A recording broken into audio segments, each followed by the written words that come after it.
All right, we are cooking with the Joe vehicles. Some of these are from the rummage sale find. There's a parts bin of vehicle accessories, and we have a lot to get completed and sold. And this whole floor area about an hour ago was a absolute giant mess, and right now it's clean, and it's so nice to have something clean. But yeah, it's getting a little nuts. I went to the parts bin. I was like, oh, look, a bag of Rattler parts. I had no idea I had this because there was a bag upstairs I was going through slowly and selling online. And then you were like, oh, wait a minute. Hold on. Oh, another bag of Rattler parts. And you're just like, oh, my God. I really need to get into these parts and start selling this stuff off. Here's Tomahawk. Whale. There's like 3 bags of these. It is just stupid. So then I'm going through and I was like, okay, one of these is my personal one. I'm comparing it against the ones they'll be selling shortly. And then I have, oh, side note for everybody. Here is the leg to the Mediacom Alien. Isn't that crazy? So I found this while cleaning up, and this gives a great demonstration of how interesting and cheap it is. So with my hand, I'm going to pull apart the joints. You can see how they're just... There we go. So they're just put in through pressure. And then this part is just a rubber piece that slides onto a basic leg. That's all it was. And back then, that technology, ooh. And it looked nice, but like compared to today's toys, oh my God, it's just raw garbage. But it has a little bit of its charm. So anyways, I got a X39 Conquest cooking. Another one down there. And then I was like, okay, let's just go in the main room. Oh, look, X39 Conquest, but it's in this room, which means it's the collection piece. And I was like, okay, well, I haven't gone through this stuff in a while. And then over here, complete X39 again, which means I'm just hoarding toy parts again. So look at that. I was dead wrong. There's another one of these. Isn't this nuts? There's just too much stuff here. Oh my God. And that's why we're doing this, people. That is why we have to get this stuff moving. So yes, we're going to do a whole video at some point, probably in the 1,000th subscriber, where I'll go through parts of the basement to show you all more vintage, amazing stuff. Look at that. 6 of them now. Jesus. Stuff's got to go, man, right? Like, why do you have 6? And then even more on top of that, since I've been cleaning up this whole area right here. Oh yeah, look at this. Underneath from last video was another Roadster from Last Action Hero. So I already had a bagged one. Look at to drop it, but it is complete. But it's just like, oh my God, it was like right here doing the video saying, oh, I'll keep it because I don't have one. Idiot. Oh, one more time. So back here, I have a complete AT-AT that I set up a while ago, and I got rid of all the extra AT-ATs. So as I'm digging through to get to Joe vehicles and get everything separated out and organized, we want to have this place clean, and yeah, it's going to be awesome. What's this? What's this? Oh, it's another AT-AT. Oh boy, multiple AT-ATs, more stuff for sale. This is why we're doing this. This is why we're getting a grip on everything here. And I think other people who are watching this video probably have the same situation where you're just overwhelmed. But that being said, we are going to hit this side. Woo! So let me clean up a little bit more and we will get to it. Excellent. So we are now ready to go hit this area. A lot of interesting items here. A little bit of vintage, a little bit of 90s and 2000. Looks nice. Power of the Force, Darth Vader TIE Fighter. So this was the first time they actually made a correct Darth Vader TIE Fighter. If you remember, the original vintage one was just the basic TIE Fighter pod with Darth Vader TIE Fighter wings, but none of the actual bridging between the wings. And this is actually a really nice vehicle. It's kind of just how the world is right now. Though it's Power of the Force 2, they have reissued it a little bit here and there. It doesn't go for big bucks, but it still goes like 50, 60. I have a loose one. I don't think I need a box one, but I want to make sure the loose complete one actually is complete and looks nice, because some of the stuff is coming up yellowed and worn. This one looks like it's completely unused, and I do like it. It is the original trilogy. Oh, we got it in here. It doesn't even matter about the box condition these days on these things. Oh, look at that. That looks really nice in there. So probably about 35, 40 for this piece. I'm going to sit on it for the moment, but you know what? It's okay if I can let that go, no problem. But just, I'm in that zone now after cleaning up, and you probably are the same way, where you see all this stuff and you start cleaning it up and you start organizing it, and you're like, dude, I am in the mood to purge versus like, let's keep it. So right now is in purge mode. Absolutely. Oh, we got here. So this was, it's the full Megazord. I wasn't sure until this moment. This is the Mighty Morphin Power Rangers Megazord. This is when Bandai skipped a season and decided to just put the original series on air for that entire new season. Then they went back and made brand new toys. And they're very nice. Look at that. $13.98. Hell yeah. I only bought one, though. It's dead stock sealed. I don't think the market's ever jumped on this piece. Probably like 50, 60 bucks. It's uncommon, that's for sure. You will find more original 1993 Megazords than you will find this one for sure. I'll put it aside for the moment. I'm wondering what the value is, because if it's over like $100, I am not going to be boo-hooing to let this thing go. It was just an intriguing, unique thing. If you already have the vintage one and you've seen the new ones that they're making, there's a point, I call it, you have too many Optimus Primes. How many more Optimus Primes do you need to show your love of Optimus Prime? How many more Mighty Morphin Power Rangers Megazords do you need? Because in the end, they kind of all look the same. There's nothing really spectacularly unique about this piece. And I think I actually have a loose one too. So what am I bitching about? But yeah, it was just intriguing. I'm not sure how the relaunch of the original series to a younger audience, I wonder what they thought about it with all the 1990's slang and how they dressed. Oh my God, I can only imagine just kids being like, what's going on? What alternate universe is this? So anyways, we'll put this one aside. I just said I need to purge stuff, not decide about it. That's two decisions. That's bad. I got something hiding up here. Ooh, we have the original Angella. Oh my God. So when Spawn was coming out, it was already like a collector success. People were enthusiastic about the details and how unique everything was compared to the average action figure that was being produced at that time. So Angela was not a peg warmer, but she was still around. If you looked for her, you would find her. Mil Boglia was like the one to find, this giant heavy figure that could barely even hold up on the peg due to his weight. And that was like a $75 figure back in like 1990's. And now it's like $15. It's crazy how the Spawn world has completely just crashed. But there is a wonderful variant for the first version Angela here. And I don't know if YT will allow me that one, but yep. Oh, that's special there. So there was I'm not sure what committee or what group of people got upset over it, but they didn't spray app underneath the loincloth. And it's just base pink. No big whoop. I mean, every doll that's ever produced is the same way. But oh no, we can't have that. So they spray painted white underwear. And this is the first version, which is very uncommon to get. I know you guys are excited just as much as I am, but it's only worth about $10. But it's just an interesting part of toy history. I'm going to keep it because it's just, I'm not a big Spawn collector, but it's fun to have a couple of the first series pieces, and that's it. That being said, let's keep moving. The Bone Age. Oh my God. Tell me about the Bone Age. The Complete Action System, T-Rex. Yeah, I mean, I get a little too realistic at times. So my brain's like, dude, caveman, you are riding a skeleton dinosaur that's alive. Aren't you a little freaked out? Aren't you a little bit like, wait a minute?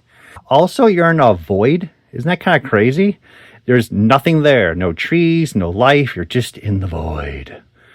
If you think about this artwork is absolutely killer because Kenner put good money into their artwork because this is the box package. This is what sells the toy.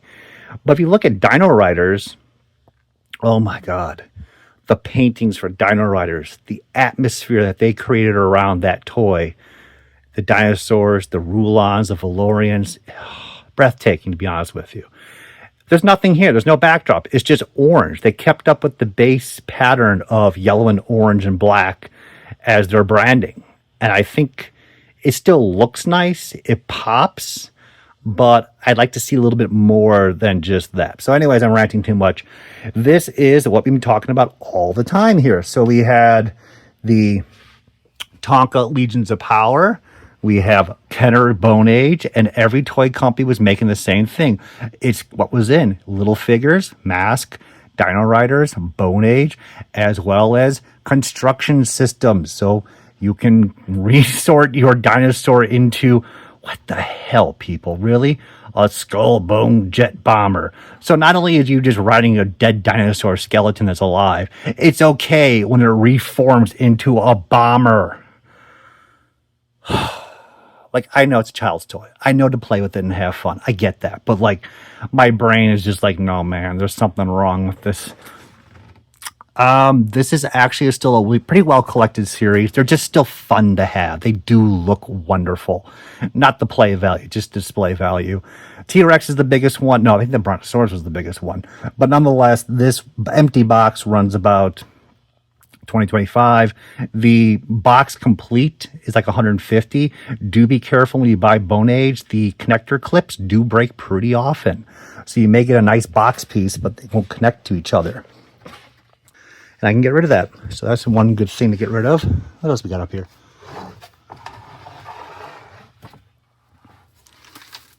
Debris. Look at this. Look at this. I got chalkboards. I got a chalkboard. Hell yeah. That kid was clearly too young to understand writing and reading and arithmetic. Or I could be wrong and it was an adult who didn't understand writing, reading, or arithmetic. Only He-Man knows. Look at that, $3. I bought this at a collectible store, The Earth, in Cincinnati for $3. $3, isn't that crazy? I mean, a Skeletor. And the guy's like, I ain't using Skeletor. I'll use He-Man. Skeletor looks like he's judging you. He's just like, you better be coherent in these writings, kid. He-Man, a little more lax. Skeletor, not so much. If they're worth some fair amount of money, I can let them go. Sometimes these novelty items do run pretty good money, especially for like Transformers, He-Man, Star Wars. They pump tons of it out there, and if they're like $50 each, I might just let them go because I like this stuff, but I don't imagine myself like putting this on a wall and sitting back with a little martini glass and be like, yes, this is beautiful. I have a lot of other things I like to display versus fun stuff like this. And again, as I always say, if you want it back, you can go online and go buy it back again. So it's all good, man. Let's see what we got here. Oh, yeah. Oh, it's water damage. No, he's not even in there, too. Is this a real one? No. So, I am a big Robotech Macross collector fan. Granted, I can say about every damn thing I'm collecting in this world right here. This is just the basement, people. Jesus. And it used to be 10 times worse, too. I gotten rid of so much already. If I did videos like 5 years ago, everyone would be like crying, like, why do you have so much? So that being said, this is Macross 7, which didn't air in the US. You notice there's no Bandai symbol down there because this is a bootleg of the YF-19, which originated from Macross Plus. And this is actually a VF-19 versus the YF-19 because the YF is the prototype version. VF is the production version. Do you guys not know that? Oh, now you do. I love Macross. That being said, this is the bootleg. I have no idea what the figure is. The quality definitely was much, much cheaper for the four that they produced. I don't think a blue one was ever produced, and that's why I bought this for the regular Bandai Yamato line. When Macross Plus came out, I loved that as when I was in high school. I still do. So the YF-19 is one of my favorite Macross vehicles. I'd like to find the vehicle. I can probably just let it go, but it's probably worth about $30. Let's see. Oh my God, there's just so much. There's a pause where you're just like, oh my God. We clear up a shelf, and then you're like, there's more. There's always more. Maybe this is purgatory. Is that bad or is that good? Don't know. Back to Sabers. So this kind of follows up all the previous Sabers that I found. There's Obi-Wan Kenobi's original episode 1, 1999.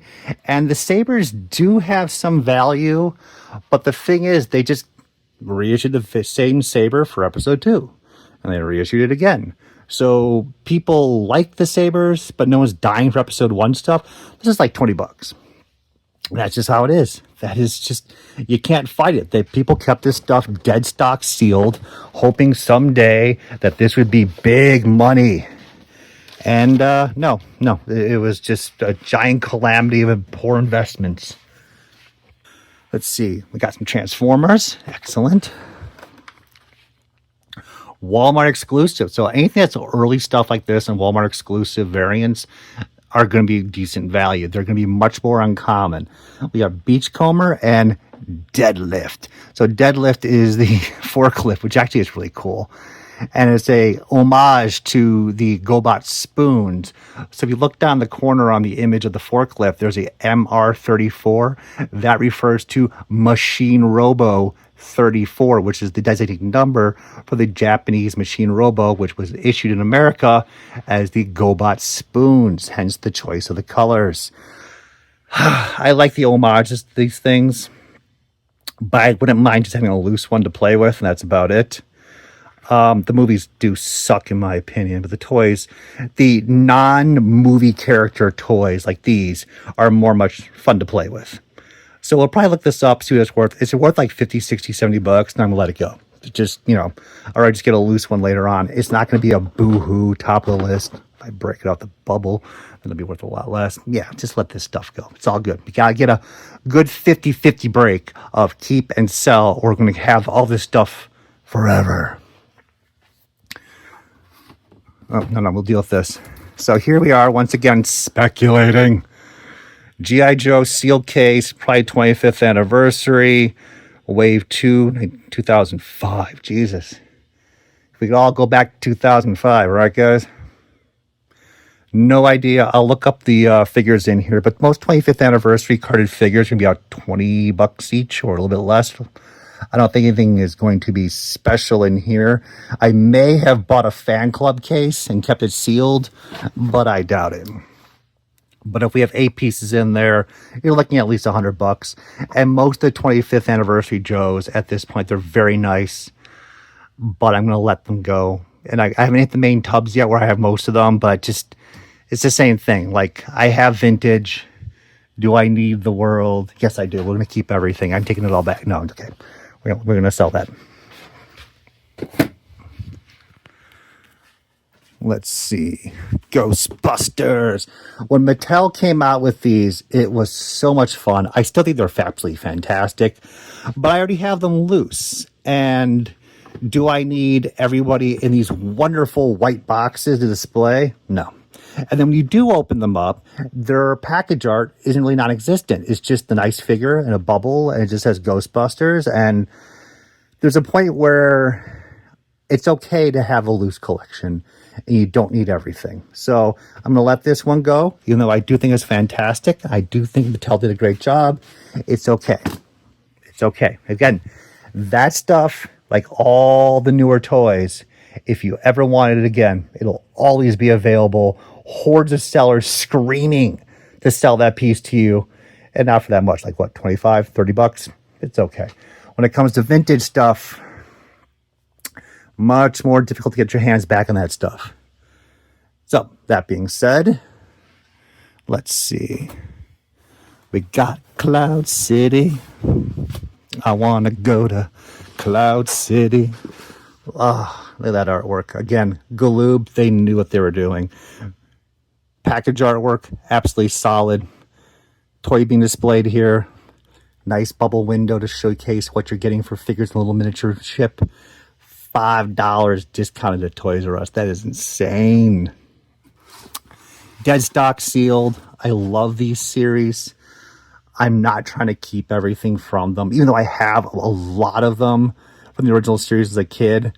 It's okay. It's more fun stuff that I don't need. But the problem is it's really worth about $10. That's about it, which is really sad. So you're actually put in a weird position of, it's even worth your effort to sell this, where online sales are getting much more difficult because the shipping price is insane. So if this only sells for $10 and the buyer has to pay $12 shipping, and then the tax is like $2.50, I mean, you already had double the price, and the customer's already going, well, I don't want to pay that.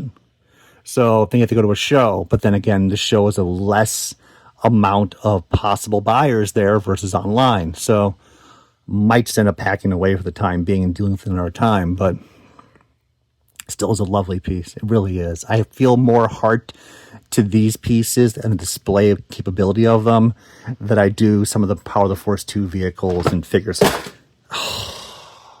You little bastard. You know whose fault that is. It's the viewer. No, that's my fault. But it survived, so we're fine. It didn't fall off the card. Look at that. We're already like at a 15-minute point, and I need to quit. We only did one shelf. Oh my God. I thought we were going to do like most of this. To next episode, where we see more insanity of the toys that are here. And of course, there's just this room, and there's that room, there's a room over there, and that's just the base. Oh my God. See you guys next time.